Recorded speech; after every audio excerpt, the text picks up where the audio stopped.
Ya, shalom, selamat pagi Bapak Ibu. Ya, kembali kita mau belajar apa yang menjadi pesan Tuhan buat kita minggu ini. Judulnya pasti kalau kita udah mendengar apa yang disampaikan Bapak Gembala kemarin, ya jelas ya rasanya nggak enak sekali. Ya, judulnya adalah Tuhan jijik dengan kepalsuan. Diambil dari Yesaya pasal yang pertama, kitab Yesaya pasal yang pertama ayat yang ke-13. Saya bacakan untuk Bapak Ibu semua. Jangan lagi membawa persembahanmu yang tidak sungguh, sebab baunya adalah kejijikan bagiku. Kalau kamu merayakan bulan baru dan sabat atau mengadakan pertemuan-pertemuan, aku tidak tahan melihatnya, karena perayaanmu itu penuh kejahatan. Nah, ketika kita terima pesan ini, ya pastikan kita mulai merenungkan, kita mulai memeriksa hati kita, ya. Karena kan ini sesuatu yang pastinya keras, ya. Teguran ini sangat-sangat gak enak. Tapi Bapak Ibu jangan salah mengartikannya. Justru ketika kita terima pesan ini, sesungguhnya kita harus sadar bahwa Tuhan itu lagi sayang sama kita, ya. Tuhan mengasihi kita dan Tuhan tidak mau umatnya binasa, ya. Binasa karena kebodohan umatnya sendiri, ya. Nah, sebelum kita masuk ke dalam pembahasan, saya ingat dulu waktu saya masih kecil, karena saya nggak terlalu mengerti gitu ya. Saya lupa entah SD kelas 2, kelas 3. Itu pada waktu itu orang tua saya mengalami satu masalah yang cukup besar, ya. Karena waktu itu ada temannya yang datang ke rumah untuk menjual barangnya, jadi menitipkan barangnya, ya. Nah, orang tua saya itu kan kemudian coba menawarkan ke beberapa pelanggan sampai akhirnya ya ada satu teman dekatnya juga, ya. Teman dekat kena baik juga. Dia akhirnya meminjam barang tersebut untuk coba dia tawarkan. Dan setelah dibuat ya ada surat perjanjiannya, dan kemudian beberapa hari kemudian barang itu dikembalikan. Tapi waktu dikembalikan ada sesuatu yang aneh gitu ya. Kok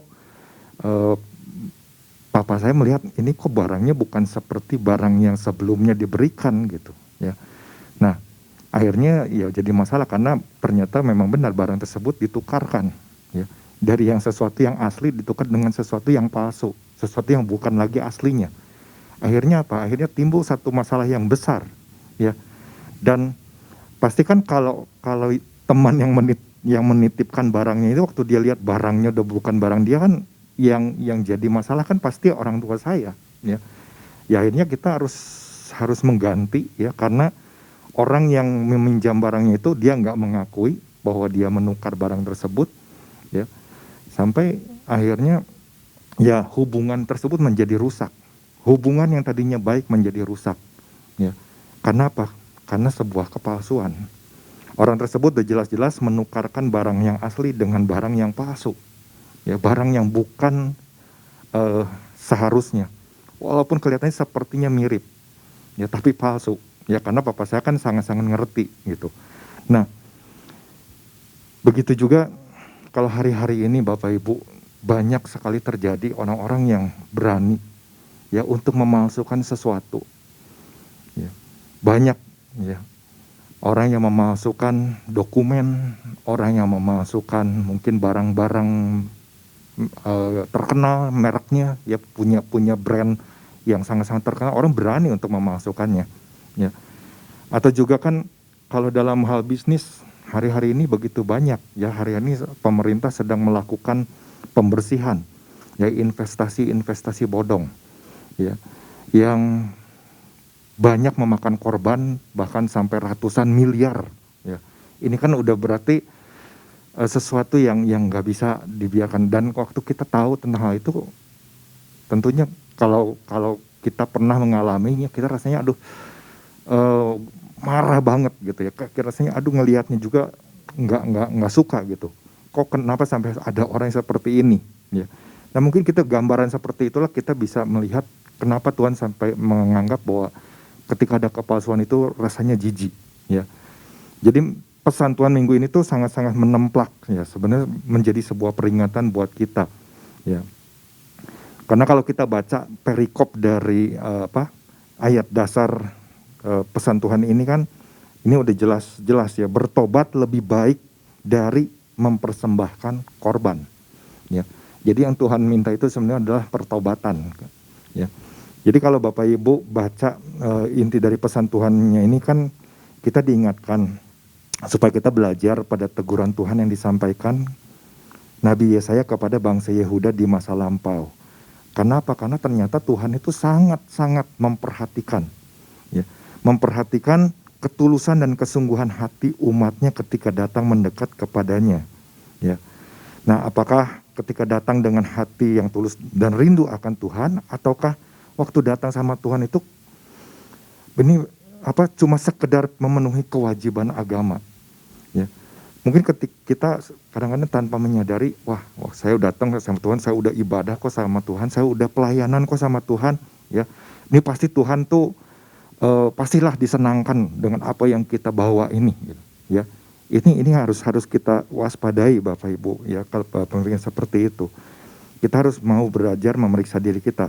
Nah, demikian juga waktu datang sama Tuhan, kita memuliakan Tuhan tuh dengan hati, apakah dengan hati yang percaya bahwa Dia itu benar-benar Allah yang dahsyat, Allah yang luar biasa. Ataukah waktu kita datang sama Tuhan, kita punya hati tuh rasanya, waduh lagi bergejolak, ragu. Bener nggak ya Tuhan itu ada? Bener nggak ya Tuhan itu Dia mempedulikan keberadaan kita dan lain sebagainya. Nah, makanya kan melalui pesannya ini, kalau Bapak Ibu baca di warta, Tuhan lagi mengungkapkan isi hatinya, ya. Tuhan lagi mengungkapkan isi hatinya. Tuhan merindukan ketulusan hati dari umatnya, ya. Nah, Tuhan mau kita kembali memeriksa hati kita masing-masing. Karena apa? Karena kepalsuan hanya akan membuat Tuhan merasa jijik dengan segala yang ditunjukkan oleh siapapun umatnya. Bahkan kalau saya mau menangkap, kepalsuan itu sebenarnya membuat hubungan kita dengan Tuhan itu menjadi rusak. Kalau kita senantiasa tetap memelihara yang namanya kepalsuan, ya. Nah, kemarin ada 2 hal yang disampaikan Bapak Gembala. Nanti Bapak Ibu bisa mendengar kembali, orang yang belum mendengar pesan Tuhan ini bisa lihat ya di aplikasi RDMB atau juga di YouTube. Yang pertama adalah hati yang taat lebih baik daripada sekedar persembahan kepada Tuhan. Nah, yang kedua, hati yang percaya akan kebenaran Tuhan lebih baik daripada sekedar ungkapan yang indah disertai kebimbangan. Nah, pagi hari ini beberapa prinsip yang juga kita perlu pahami agar kita senantiasa menjadi umat yang berkenan kepadanya, ya. Yang pertama adalah hati yang takut dan hormat akan Tuhan. Hati yang takut dan hormat akan Tuhan itu jauh lebih berkenan daripada mungkin kita bawa persembahan-persembahan yang banyak, gitu ya. Ini ayat dasarnya di ayat yang ke-10 dan 11 dari Yesaya pasal yang pertama. Dengarlah firman Tuhan, hai pemimpin-pemimpin manusia Sodom. Perhatikanlah pengajaran Allah kita, hai rakyat manusia Gomora. Ke-11. Untuk apa itu korbanmu yang banyak-banyak, firman Tuhan? Aku sudah jemu akan korban-korban bakaran berupa domba jantan dan akan lemak dari anak lembu gemukan. Darah lembu jantan dan domba-domba dan kambing jantan tidak kusukai. Nah, kalau Bapak Ibu perhatikan di ayat yang ke-10, dengarlah firman Tuhan, ya. Hai pemimpin-pemimpin manusia Sodom, perhatikanlah pengajaran Allah kita, hai rakyat manusia Gomora. Ini kan Tuhan sedang menyampaikan ungkapan hatinya, dia selagi menyamakan keadaan bangsa umat pilihannya itu pada waktu itu tuh disamakan seperti keadaan manusia di Sodom dan Gomora. Kalau kita perhatikan Sodom dan Gomora, di situ kalau Bapak Ibu baca di Kejadian pasal 13 ayat yang ke-13, di situ dikatakan, adapun orang Sodom sangat jahat dan berdosa kepada Tuhan. Jadi karena sangat jahat dan berdosa kepada Tuhan. Nah, ini Tuhan sampai menganggap apa yang dilakukan oleh bangsa Yehuda pada saat itu sama seperti yang dilakukan di Sodom dan Gomora. Sesuatu yang sangat jahat dan sangat-sangat berdosa. Ya.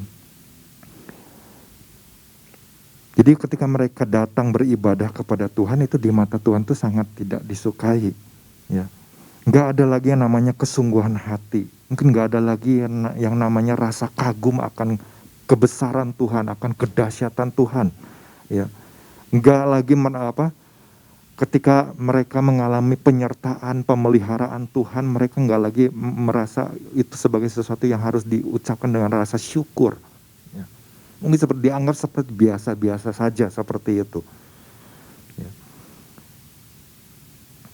Jadi apa yang mereka lakukan itu cuma sekedar supaya bisa dilihat orang, dilihat banyak orang, supaya bisa dipuji oleh orang, bisa dihormati oleh orang. Rasa takut akan Tuhannya itu udah hilang. Jadi sesuatu itu dianggapnya biasa-biasa aja lah. Yang pokoknya pastilah ini menyenangkan hati Tuhan. Ini sesuatu yang salah. Ya, Amsal 1 kan berkata takut akan Tuhan adalah permulaan hikmat. Ya, tetapi orang bodoh menghina hikmat dan didikan. Ini kan sesuatu yang harus benar-benar sama-sama kita belajar. Kalau Tuhan mungkin merasa jijik, artinya mungkin waktu kita datang sama Tuhan nggak ada lagi rasa takut, nggak ada lagi rasa hormat. Takut itu kan bukan karena kita ngerasa ketakutan gitu kan. Udah datang sama Tuhan jadi ketakutan, bukan itu. Takut itu kan karena kita sungguh menyadari bahwa Tuhan itu sudah menebus kita. Tuhan itu sudah memilih kita, membawa kita ke dalam kerajaannya untuk menikmati janji-janjinya yang luar biasa. Dan itulah yang harus kita kagumi. Rasa takut dan rasa hormat. Ya.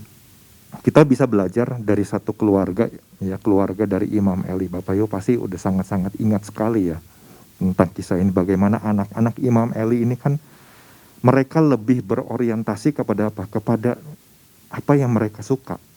Untuk mereka sendiri, orientasinya pada diri sendiri. Ketika orang-orang datang untuk membawa korban persembahan, ya untuk dipersembahkan oleh anak-anak Imam Eli kepada Tuhan, ya mereka mengambil lebih dahulu ya korban-korban itu. Dan kalau ada orang yang mungkin ibaratnya menegur, kamu nggak boleh ngambil ini untuk Tuhan, sesuatu yang terbaik untuk Tuhan, kamu nggak boleh ngambil itu.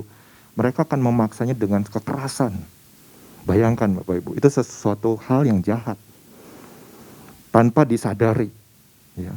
Dan akhirnya mereka dikatakan kalau Bapak Ibu baca di dalam 1 Samuel 2 ayat yang ke-30 bagian B-nya sebelumnya ya, bagaimana mereka itu sebenarnya waktu mereka melakukan itu mereka sedang memandang rendah ya, mereka sedang memandang rendah korban untuk Tuhan, dan itu salah satu bentuk kepalsuan.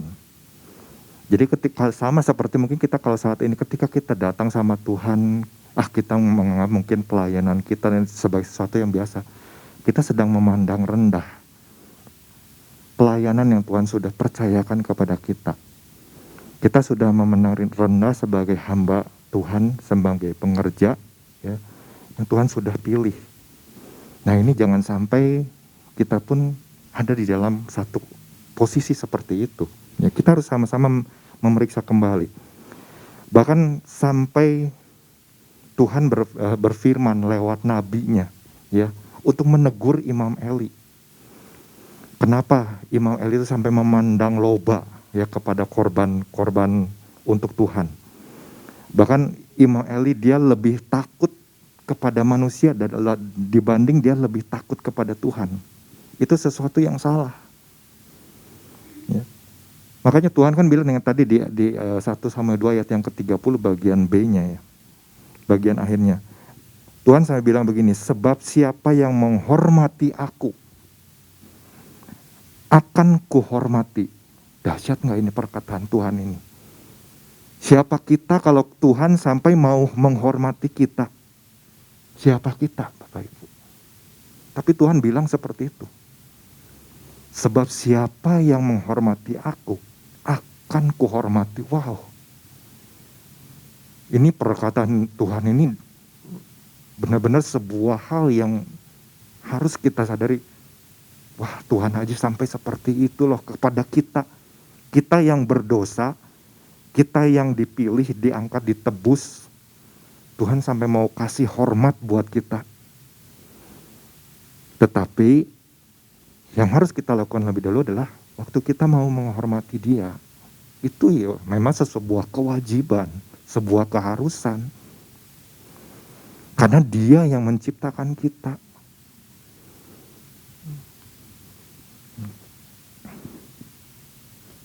Ini adalah ungkapan hati Tuhan. Hebat sekali. Tapi Tuhan katakan lagi, tetapi siapa yang menghina aku akan dipandang rendah.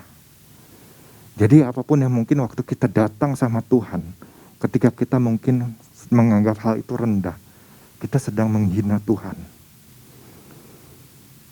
Dan kalau hal itu kita lakukan, maka Tuhan pun akan memandang rendah. Nah, kita nggak mau hal itu, ya.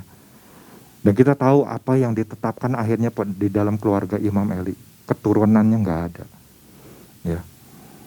Karena Tuhan sangat-sangat nggak menyukai hal tersebut, ya. Imam Eli mungkin sudah coba untuk menegur anak-anaknya, tapi anak-anaknya nggak punya rasa hormat kepada orang tua nggak ada, rasa hormat kepada Tuhan pun nggak ada, rasa takut akan Tuhan pun udah nggak ada. Nah, ini jangan sampai terjadi, ya. Jadi di sini kita sama-sama belajar, wow, kalau Tuhan aja sampai mau menghormati kita loh, berarti kita harus lebih dahulu menghormati Dia, karena itu memang sudah seharusnya kita lakukan, ya. Nah, ini yang sama-sama ya pagi hari ini kita belajar di poin ini, ya. Mari kita renungkan sama-sama. Mungkin kenapa kalau Tuhan sampai kasih pesan ini, artinya mungkin, wah, jangan-jangan mungkin saya waktu datang sama Tuhan udah nggak punya rasa hormat, ya. Saya datang sama Tuhan nggak punya rasa takut lagi. Hal itu seperti ya biasa-biasa aja, menjadi cuma kewajiban, menjadi rutinitas dan sebagainya. Yuk kita sama-sama ngecek, ya. Kalau Bapak Ibu masih ingat pesan Tuhan di bulan Januari akhir, ya, cinta yang sungguh akan rumah Tuhan, ya. Ini kan bagaimana pada waktu itu para pemuka agama Yahudi dan juga para pedagang, mereka tuh seolah lagi tampak sibuk, ya, menyelenggarakan ibadah di bait suci, menyediakan korban-korban dan sebagainya. Tetapi ketika Yesus melihat hal tersebut kan Yesus marah. Yesus membalikkan meja, ya. Dan Yesus mengusir mereka. Karena apa? Karena Yesus tahu apa yang mereka lakukan itu semua kepalsuan. Itu adalah kejijikan. Dan Yesus tidak suka akan hal tersebut. Nah, kita sama-sama belajar kalau Tuhan terus mengingatkan hari-hari ini tentang hati, ya. Mari kita sama-sama mau, ya, merendahkan diri kita, ya, kita belajar lagi memeriksa hati kita, ya. Jangan sampai ada hal-hal yang mungkin tidak berkenan di hadapan Tuhan, karena tidak ada yang tersembunyi di hadapan Tuhan, ya. Itu yang pertama. Yang kedua, apa yang ya, saya dapatkan dari pesan Tuhan ini adalah hati yang mau dibaharui dan dibersihkan. Itu jauh pasti lebih baik daripada melakukannya tapi tidak dengan sepenuh hati. Kalau kita datang sama Tuhan, mari kita datang minta, Tuhan, aku mau hatiku terus dibaharui. Tentu dengan sebuah kesungguhan, ya. Jadi enggak dengan cuma pura-pura mau seolah-olah mau melakukannya tapi tidak dilakukan dengan sepenuh hati. Ayat 15 dan 16. Dari Yesaya pasal yang pertama. Apabila kamu menadahkan tanganmu untuk berdoa, aku akan memalingkan mukaku. Bahkan sekalipun kamu berkali-kali berdoa, aku tidak akan mendengarkannya, sebab tanganmu penuh dengan darah. Basuhlah, bersihkanlah dirimu. Jauhkanlah perbuatan-perbuatanmu yang jahat dari depan mataku. Berhentilah berbuat jahat. Jadi ketika ini ayat di ayat 16-nya dikatakan basuhlah, bersihkanlah dirimu. Artinya iya ya, berarti saya harus hari lepas hari mau membuka hati saya untuk terus dibaharui. Mau membuka hati saya untuk mau terus dibersihkan. Dibersihkan oleh apa? Oleh firman Tuhan. Kalau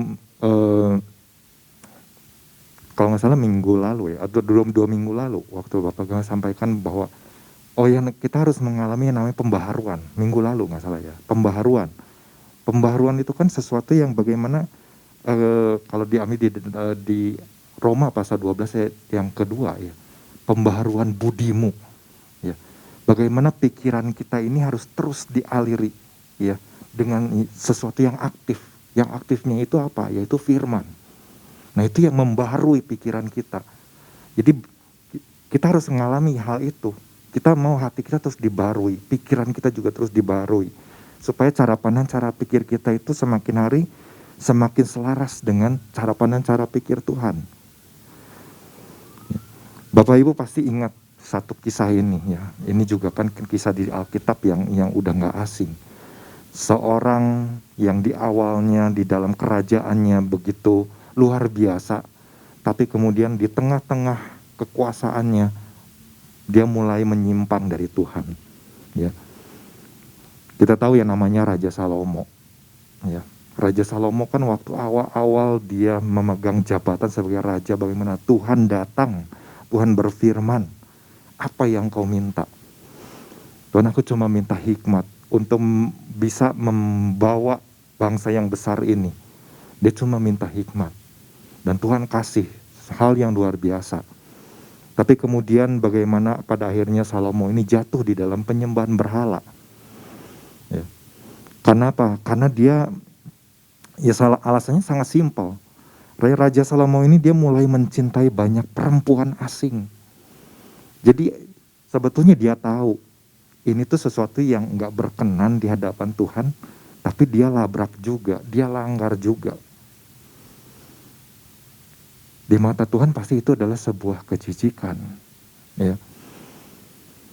Karena apa? Karena Tuhan udah ingatkan. Tuhan sudah ingatkan, ya. Tuhan sudah berfirman kepada bangsa Israel, jangan kamu bergaul dengan mereka. Ya. Di 1 Raja-Raja 11 ayat yang kedua. Ya, di situ sangat-sangat jelas sekali dikatakannya. Ya.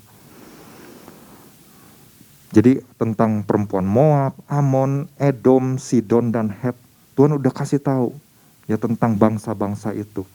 Jangan kamu bergaul dengan mereka, dan mereka pun janganlah bergaul dengan kamu, sebab sesungguhnya mereka akan mencondongkan, mereka akan menarik, ya. Mereka akan menggiring, mereka akan berusaha untuk terus membawa kita itu semakin jauh dari Tuhan. Dan Salomo yang tahu hal itu, dia mulai bimbang. Dan pada akhirnya justru yang dia lakukan adalah dia menyetujui apa yang dilakukan oleh perempuan-perempuan asing ini. Dewa-dewa kejijikan udah jelas itu dewa kejijikan, ya. Artinya kan kalau Salomo benar-benar menyadari itu kan jijik ya di mata Tuhan, tapi dia menyediakan, dia menyetujui, dia ikut terlibat. Jadi di satu sisi dia mungkin menyembah kepada dewa-dewa kejijikan, di sisi lain dia juga menyembah kepada Tuhan. Kira-kira bagaimana penilaian Bapak Ibu? Itu adalah jelas sebuah kepalsuan. Tuhan gak menginginkan hal tersebut. Ya. Kalau saja pada saat itu Salomo membuka, aduh Tuhan, aku sudah berbuat dosa, aku sudah salah terhadap Engkau. Segera dia pada waktu itu dia menyadarinya. Ya. Mungkin gak ada yang namanya istrinya itu sampai 700 orang, gundik-gundik sampai 300. Tapi itulah yang terjadi. Karena dia gak mau menyadari hal tersebut sejak dari awal. Ya. Sangat disayangkan sekali kan kalau kita mungkin di awal-awal iring Tuhan, kita setia sama Tuhan, tapi kemudian di tengah perjalanan sebagai anak Tuhan kita mulai menyimpang, kita mulai menurunkan standar kebenaran, kita mulai lagi mengambil hal-hal yang dari dunia, ya. Kita mulai lagi ikut ke dalam mungkin hal-hal yang di masa lalu pernah kita lakukan itu tidak berkenan di hadapan Tuhan, ya. Sehingga menjadi sebuah dosa, sebuah pemberontakan. Kalau kita sebagai orang-orang yang sudah dipilih sebagai prajurit-prajurit Kristus, kita ada di dalam sebuah pasukan yang mana pemimpinnya adalah Tuhan Yesus Kristus. Dia menjadi sang komandan. Di pihak manakah kita akan berdiri, Bapak Ibu? Apakah kita akan berdiri sebagai kawan, ataukah kita akan berdiri sebagai lawan? Apakah kita akan berdiri sebagai teman ataukah sebagai musuh? Pasti Bapak Ibu akan, oh saya ingin jadi kawannya Tuhan dong. Saya ingin jadi sahabatnya Tuhan dong. Saya ingin menjadi temannya Tuhan. Teman yang bagaimana? Teman yang sejati untuk Tuhan. Nah kalau kita berpikir kita menjadi kawan sejatinya Tuhan, hal yang harus kita lakukan adalah mulai belajar memahami isi hati Tuhan. Mulai belajar mencari, oh Tuhan senangnya apa ya? Dan itulah yang harus kita lakukan, bagaimana kita menyukakan hati Tuhan. Bagaimana yang kita lakukan itu berkenan di hadapan Tuhan. Itulah seorang sahabat. Itulah seorang sahabat yang sejati. Tapi kalau kita ada di dalam pihak musuh, ya Bapak Ibu bisa rasakan sendirilah kalau kita jadi musuhnya Tuhan, apa yang akan terjadi. Nggak bisa dibayangkan, kekalahan terus demi kekalahan akan kita alami. Hancur. Ya. Bahkan akhirnya mungkin kita akan mengalami namanya kematian rohani. Kita menjauh, benar-benar menjauh dari Tuhan, gak punya lagi hubungan dengan Tuhan.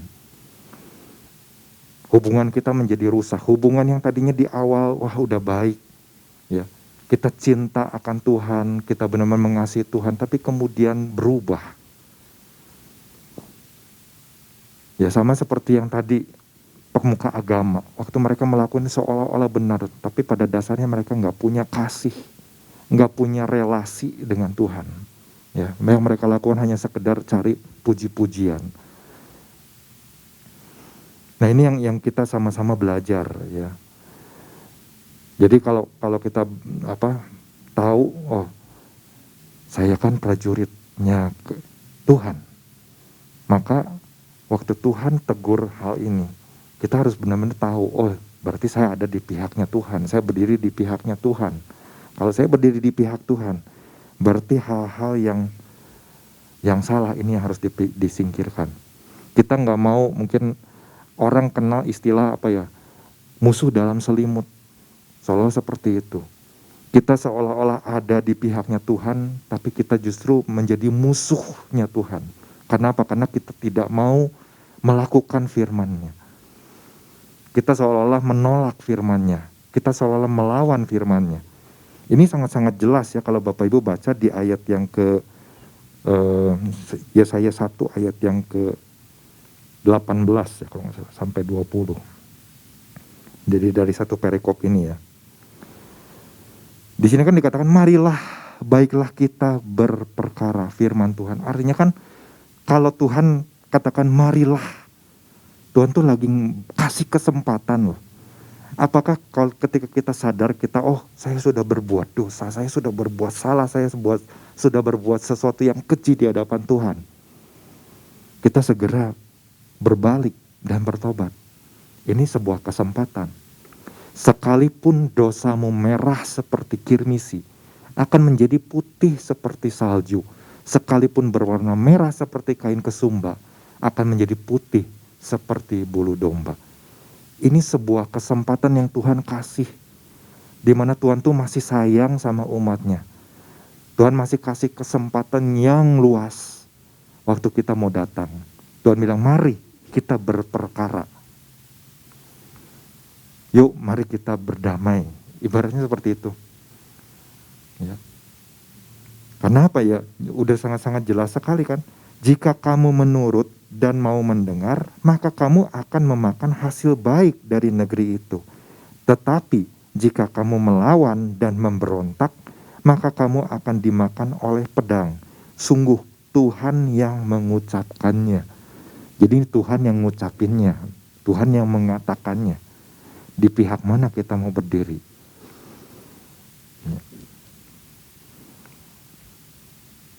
Nah, dua hal ini aja Bapak Ibu yang pagi hari ini bersama-sama kita renungkan. Ya.